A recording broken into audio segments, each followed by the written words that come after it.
Hi అండి. ఈరోజు వీడియోలో పాలక్ పన్నీర్ చేస్తున్నాను.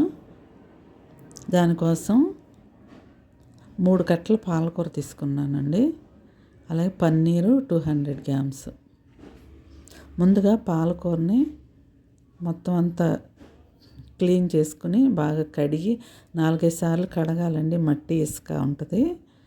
చాలా క్లీన్గా కడుక్కుని అప్పుడు మనం పొయ్యి మీద పెట్టి ఉడికించుకోవాలి. ఇది ఉడికించే పద్ధతి నేనైతే కొంచెం వాటర్ వేసి అలా ఉడికిచ్చేస్తానండి. మళ్ళీ వాటర్ అయితే వంపేను తీసి. ఈ విధంగా చేయటం వల్ల ఆకుకూరలోని పోషక విలువలు తగ్గిపోకుండా ఉంటాయండి. అది ఉడికించి పక్కన పెట్టాను. దాంట్లో కొంచెం వాటర్ ఉన్నా పర్వాలేదు. ఆ వాటర్ మళ్ళీ మనం కర్రీలో యూజ్ చేసుకుంటాం. ఇప్పుడు పన్నీర్ని మనకు నచ్చిన విధంగా చిన్న చిన్న ముక్కలుగా కట్ చేసుకోవాలి. నేను మరీ పెద్దగా చేయలేదండి, మరీ చిన్నగా చేయలేదు, మీడియంగా చేసుకున్నాను.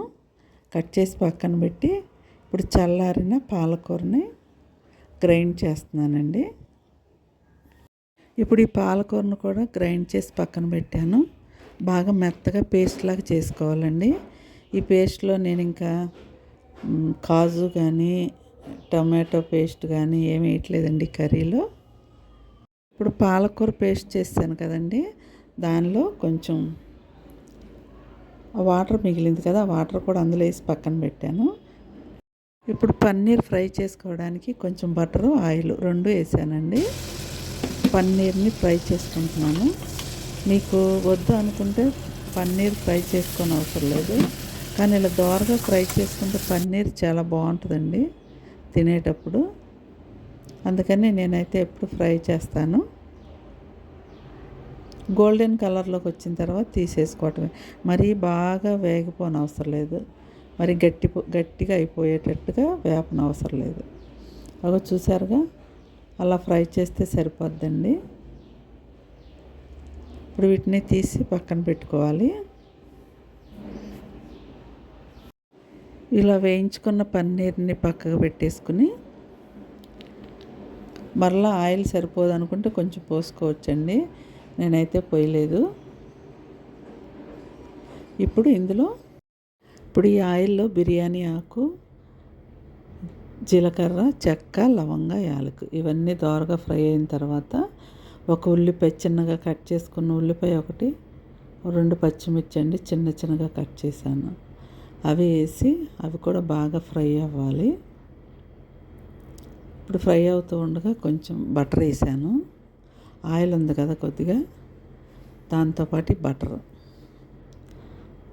ఇప్పుడు ఈ ఉల్లిపాయలు దోరగా ఫ్రై అవ్వాలి. ఈ ఫ్రై అవుతూ ఉండగా ఒక 1/2 స్పూన్ అల్లం వెల్లుల్లి పేస్ట్, ఇది కూడా పచ్చివాసన పోవాలండి. పసుపు వేసి కర్రీకి సరిపడినంత సాల్ట్, అలాగే 1 స్పూన్ కారం వేసాను. ఇది ఆకుకూరే కదండి, కారం అయితే ఎక్కువ పట్టదు. కారం కూడా కొంచెం మగ్గిన తర్వాత చేసి పెట్టుకున్న పేస్ట్ వేసేసి ఉడికించుకోవాలి. బాగా ఉడకాలండి ఇది. ఆ నీరంతా పోయి మనకి దగ్గర పడే వరకు ఉడికించుకోవాలి.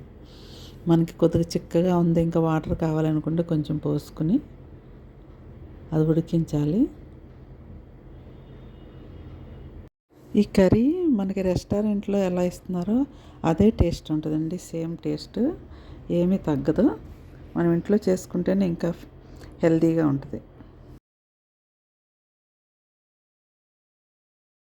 ఇది బాగా ఉడికి మరిగిన తర్వాత ఇప్పుడు ఈ పన్నీర్ని కూడా వేసి ఉడికిస్తూ ఉండాలి.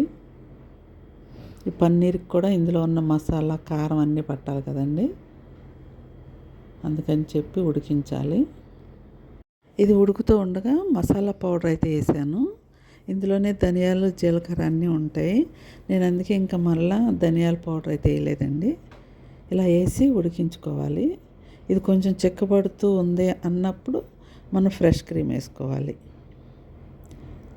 ఈ మూమెంట్లో మనకు ఉప్పు, కారం అన్నీ సరిపోయినాయో లేదో చూసుకోవాలి. నేను ఫ్రెష్ క్రీమ్ అయితే 2 స్పూన్లు వేసానండి.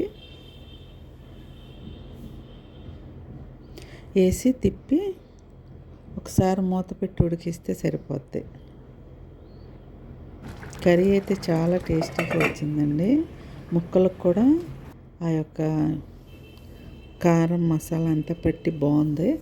అందులో ఫ్రై చేసాం కదా, చాలా బాగున్నాయి అన్నమాట ముక్కలు తినేటప్పుడు.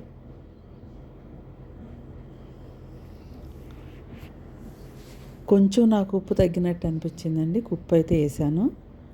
చివరిగా ఉప్పు కారం అన్నీ చూసుకుని మనం సరి చేసుకుంటే అయిపోయినట్లే. పాలక్ పన్నీర్ కర్రీ రెడీ అయిపోయిందండి. రోటీస్కి, చపాతీస్కి, పుల్కాలు, నాన్స్కి చాలా బాగుంటుందండి టేస్ట్ అయితే. మీరు కూడా ఇలా ఒకసారి ట్రై చేయండి. నచ్చితే తప్పకుండా ఒక లైక్ కొట్టండి. కర్రీ ఎలా ఉంది అనేది కామెంట్ కూడా చేయండి. మా ఛానల్ని సబ్స్క్రైబ్ చేసుకోండి. బాయ్ అండి.